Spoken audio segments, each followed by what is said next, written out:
It was a crisp, cold winter day on the island of Soda. Snow lay thick on the ground. The engines were working extra hard. James was pulling the slow goods train. He had stopped at a signal. Percy pulled up alongside carrying the mail. "Hello, James," said Percy. Then the signal changed to green. "Goodbye, James," whistled Percy, and he was off in a flash. "I was here first," grumbled James. "Why do I have to wait?" "The mail train is more important than slow goods," said his driver. "More important than slow goods," said his driver. I agree, Luigi. Later, when James stopped for water, Thomas was already in front of him. "I have to go first," said Thomas excitedly. "I am a guaranteed connection." "Everyone has a more important job than me," grumbled James. "Nonsense," said Thomas. "Everyone knows you're a really useful engine." But James wanted to be an important engine too. Later that day, Sir Topham Hatt came to see James. "You must take coal." That day, Sir Topham Hatt came to see James. "You must take coal to all the stations on the island," he boomed. "If the fires in the waiting room go out, the passengers will get cold and complain."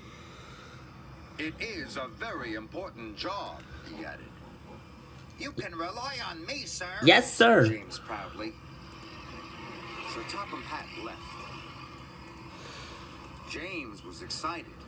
"An important job," he said happily.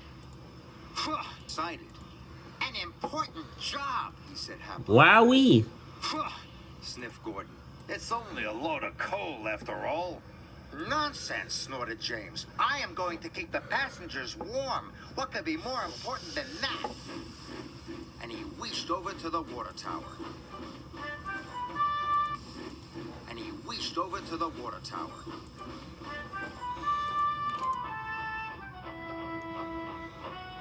But there was a line at the water tank.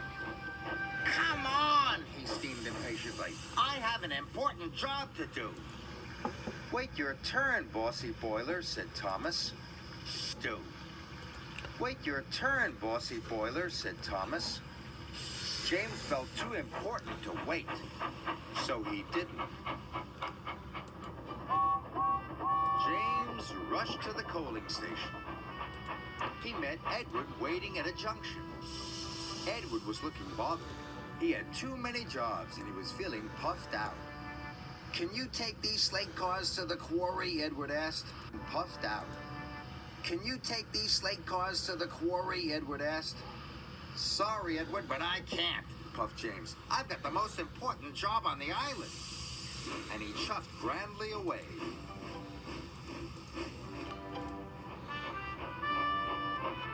James arrived at the coaling station. He buffered up to the coal cars and was on his way.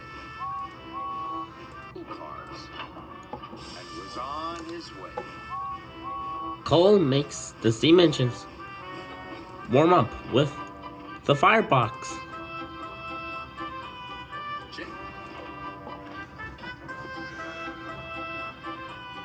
James was looking forward to delivering his coal. "Now I'm useful and important," he chuffed happily. Me too. Then there was trouble. James puffed harder and harder. Then there was trouble. Uh-oh. James puffed harder and harder. He went faster and faster. And then he began to feel hotter and hotter. "I don't feel well," wailed James. And he had to stop. Oh dear. "Your water tanks have run dry," his driver told him. "We'll have to wait for help." Just then, Edward pulled up beside James. "Please push me to the water tank," pleaded James. "I'm sorry," Edward puffed sadly. "You wouldn't take my freight cars to the quarry, and now I'm running late with my passenger train." And Edward steamed away. "My passenger train." And Edward steamed away.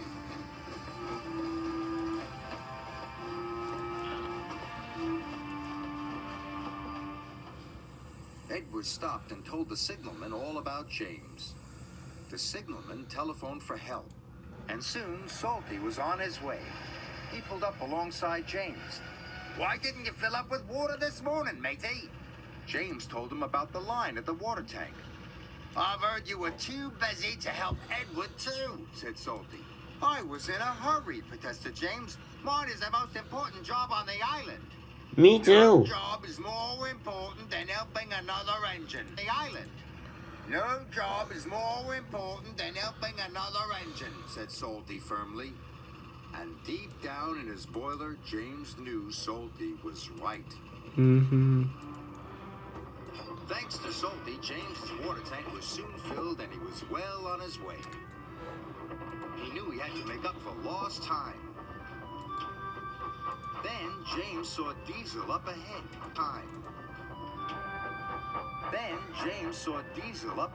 Robbie rotten? Broken down and looked unhappy. James wanted to tease him, but then he remembered what Salty had said. "No job is more important than helping another engine," he said to himself. And even Diesel is an engine. "Come on, Diesel. I'll push you back to the sheds."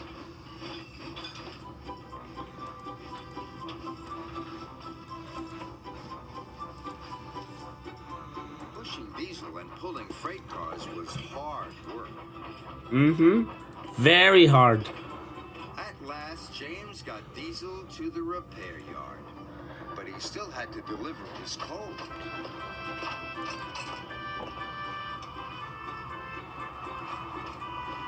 The wind blew, and it was getting colder by the minute. James steamed all over the island, delivering coal to the station waiting rooms. Everyone was pleased to see James. Thanks to him, they were all kept toasty warm. The next morning, Sir Topham Hatt came to see James. He knew all about him running out of water and his not helping with Edward's trucks. "I'm sorry, sir," said James. "I put my own job first." "But you did learn your lesson and you helped Diesel," Sir Topham Hatt boomed cheerfully. "And you delivered your coal on time. You, James, are a really useful engine." James nearly burst with pride. "Thank you, sir," he said. Being really useful was better than feeling important.